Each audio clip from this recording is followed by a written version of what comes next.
Hey everybody, Kowalski here, checking out another one of our hashtag Raised by Wolves videos. Let's get right into it. The door that finally opens with light flood.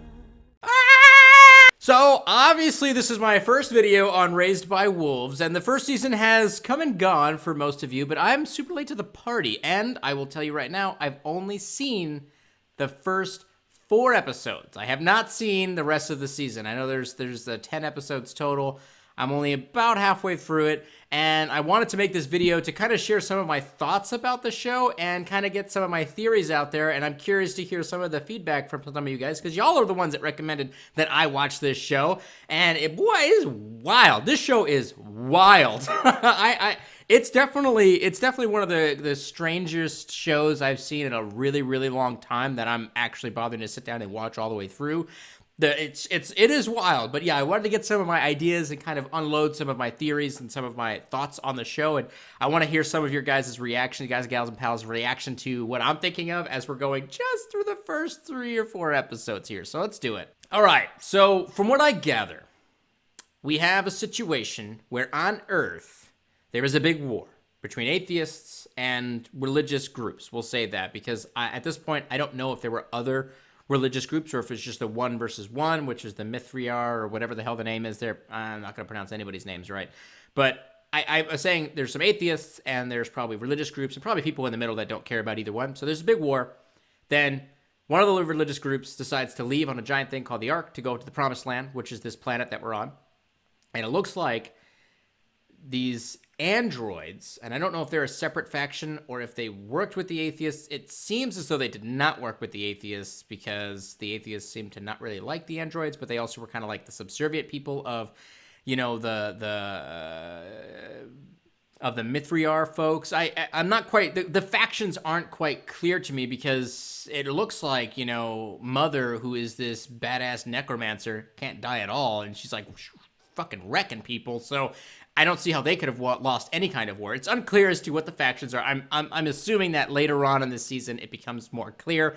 But yeah, anyways, they go off on an Ark, and then Mother and Father go off, and they land on this planet slightly ahead of the Ark, and their job is to repopulate and start a colony of atheist children. That's their focus. They're not no religion, all atheists all the time.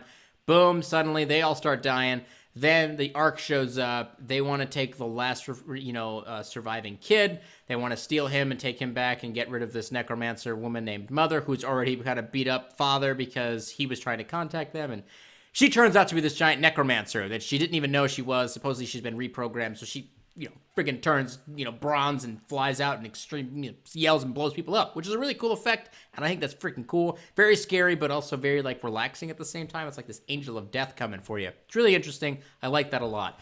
She takes a bunch of kids off the Ark, crashes the Ark into the ground, and then tries to kind of rebuild the trust of the family members there, and then she repairs Father and kind of gets him back on his old feet after she stabbed him in the I guess, android stomach. So from there, the young kid who is attempting to really kind of rally the other children that, these religious kids back into, getting involved with the farmland. They're super against it. And then he's now starting to also be super against Mother and Father because he sees them being really bad. This is where the show kind of loses me a little bit with the child actors. I have nothing against children actors. It's just, I feel like sometimes they have difficulty displaying complex emotions in some regards. Not every child actor, certainly not. But these actors and actresses kind of struggle with it in some regards. And Campion is played fairly well, but it kind of is, he's kind of fucking annoying, honestly. The whole lot of them are really annoying. And Mother and Father are trying to keep them alive and trying to teach them lessons and trying to do different things. Also, Mother's kind of going off on the deep end a little bit where she's plugging into things in the forest and stuff like that and doing weird shit. But the kids are really annoying, and I think that's probably intentional. They're probably supposed to be annoying because I guess they're kids and they're annoying. Maybe that's why I don't have kids, because I find them fucking annoying. No, I'm just kidding. Campion, he's doing what he can. Clearly, Campion is, in my mind, is this reference to the prophecy child. They made a reference to it, I think, in the second episode, or was it the first one, where, the religious guys showed up and they're like, this could be the prophecy kid. They found a kid in the desert that was alone, and then he's supposed to lead everyone to the Promised Land to start the city. I think that's supposed to be Campion. I think that's kind of obvious. Now, they could do a little switcheroo and kind of make that something different, but as of right now, Campion seems to be that person, and he's attempting to try to exert his, empathetic influence on everybody around him, whether that be the children, mother, or father, and it's coming off as super annoying, like I said, so I don't really know what's going on with that. And then, of course, you've got the rest of the religious zealots being led by their elder guy, and they, we just got to the point where he got his ass set on fire by that weird cube that's in the desert, and now he looks like he's starting to believe a little bit in that religion stuff. So obviously, him and his wife, Sue, I think it was, I think that's what her name was, I don't know, but they were married, they were atheist warfighters, and they changed their faces so they could get on the Ark and sneak aboard, and then they spent 10 years in hibernation, but their minds were still active, getting to know their son and getting to know who their roles were and getting to know more about this religion that they're supposed to pretend to be a part of. And now they're there, and now he's starting to suddenly kind of buy into this whole thing, especially after he saw, that guy catch on fire, and he thought that he heard a voice in his head.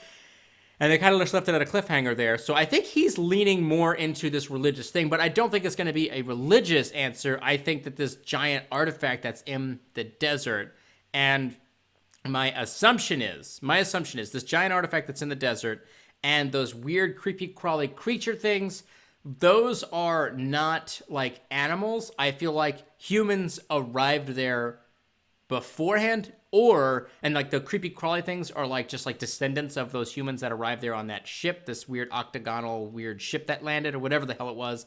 That thing landed and it was actually human made. Or what I think may have happened is, as they left off to go to the promised land, all these people in their different arcs, something happened within those weird black holes they were traveling into, and they just landed back on Earth, and they don't know that they're back on Earth, but so much time had passed, maybe way more than 10 years from their perspective. It may have actually been millions of years, and now Earth itself has changed dramatically to a point where no one can recognize it, and there's different things all around it. Nobody can understand that is Earth, and they're going to figure that out, kind of like a Planet of the Apes type situation where they find the head of the Statue of Liberty sticking out of the ground or something weird like that.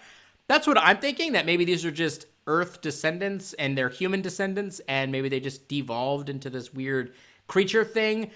Or that humans had left Earth at some point further into the future before these other people did in their little arcs, and that they arrived there, and this is what's happened to them, and this planet may change them in some ways, because we just got to a point where the creature itself was pregnant, and they were kind of like really leaning into that, like this whole pregnancy thing of being really, really important. But it's like, okay, well, animals get pregnant. It's not that big of a deal, but obviously she's a kid dealing with it. But I felt like there was more to that. I felt like the creature, when you really look at their faces, it looks human-like. But I don't know what to make of that, but I think that's there's something going on there. I don't think it's a religious thing that's affecting Marcus or Marius or whatever his name is. I think that what's happening there is that little thing in the desert is a piece of technology and was sending out signals, or someone was still talking to him through some kind of signal receptor or something like that to kind of influence what was going on around it. That's what I'm thinking. Maybe that's just a giant AI construct that landed there. I don't know.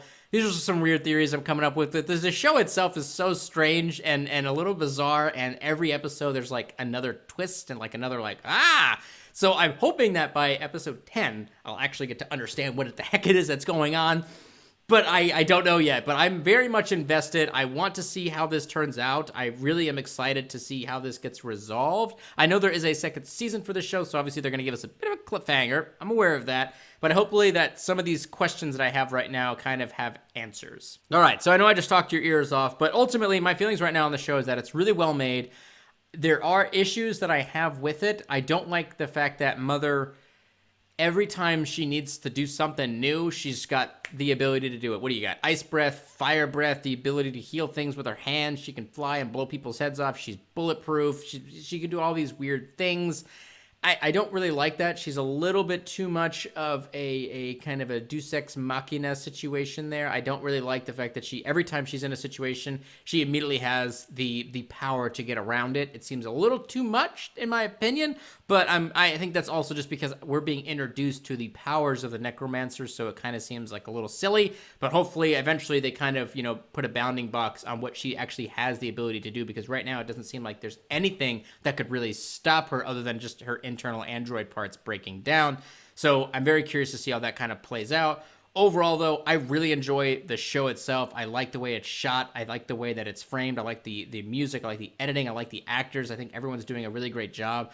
other than the child actors, which I find to be kind of annoying. But again, that may be intentional. Maybe we'll get, less hatred towards the child actors later on. But I really enjoyed this world that they've created. The world building is phenomenal. I like the obvious connections to the other Ridley Scott, films with the white blood for androids and stuff like that. I haven't seen too many other overt connections to like Aliens, or I guess like Prometheus films, or even the, Blade Runner films or anything like that. I haven't seen anything too obviously connected to them, but maybe some of y'all saw something that I didn't in these first few episodes.